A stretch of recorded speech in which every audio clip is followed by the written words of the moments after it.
নবীজি বলছেন কেউ যদি এই তাসবিহটা 100 বার প্রতিদিন পড়ে, আল্লাহর সাথে সাথে তাকে 10টা দাস মুক্ত করে দেওয়ার সওয়াব আমলনামায় দিয়ে দিবেন। 100টা নেকি তার আমলনামায় লিখে দিবেন, 100টা গুনাহ তার আমলনামার থেকে মুছে দিবেন। আর নবীজি বলছেন ওর থেকে বেশি কেউ যদি বলতে পারে তাহলে ভিন্ন কথা, নচেত এই 100 বার বর্ণেওয়ালার থেকে উত্তম আমল ওই দিন আর কেউ করে নাই, এই হিসাবে আল্লাহ লিখে নেবেন। ওই দিনে শয়তান তার আর কোনো ক্ষতি করতে পারবে না, আল্লাহ শয়তান থেকে তার জন্য এটা রক্ষার কবচ বানায় দিবেন। একজন আমার কাছে জানতে চেয়েছেন, হুজুর একটা চমৎকার আমল বলে দিবেন যেই আমলের দ্বারা আমি সারাদিনে অজস্র সওয়াব পাবো।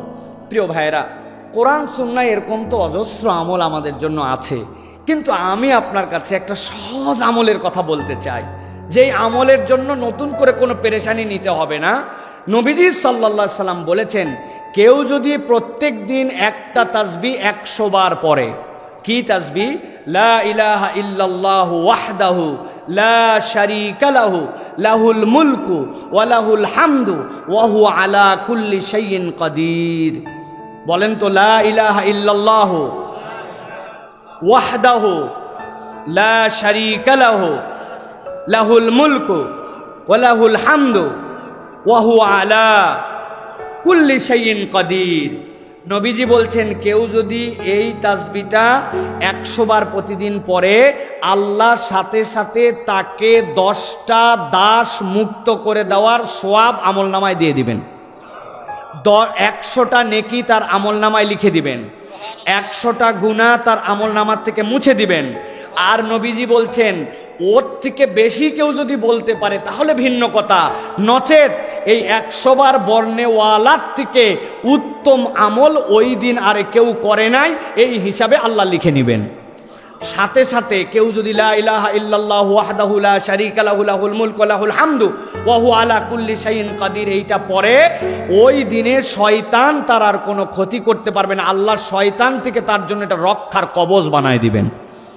আমরা কি এটা পারবো ইনশাআল্লাহ?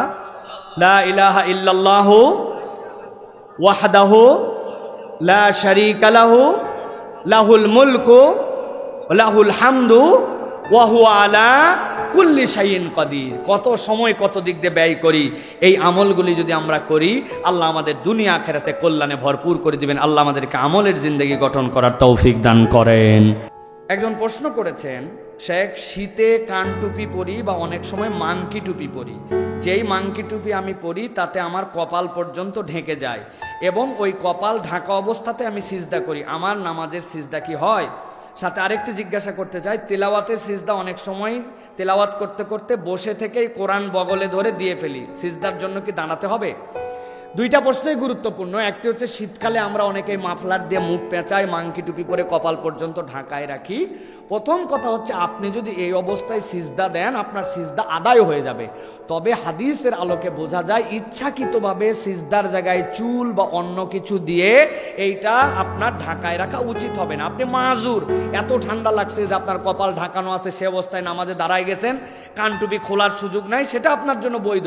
কিন্তু ইচ্ছাকৃতভাবে বরাবর কপাল ঢাকায় রেখে এইভাবে সিজদা দেওয়া মাকরু। কেননা সিজদা যে 7 অঙ্গ দিয়ে দিতে হয় তার সবচেয়ে গুরুত্বপূর্ণ অঙ্গ হচ্ছে কপাল, কপালটা যেন আপনার জমিনে থাকে। তবে কেউ যদি মাংকি টুপি পরে অথবা মাফলার পরে সিজদা দিয়ে দেয় সিজদা আদায় হয়ে যাবে।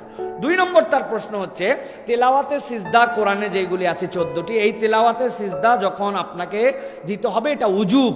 এখন তেলাওয়াতে সিজদার ক্ষেত্রে উনি বগলে এরকম করে কোরআন শরীফ পড়তেছে, পড়তে পড়তে বগলে নিয়ে ওখানে সিজদা দিয়ে দিল।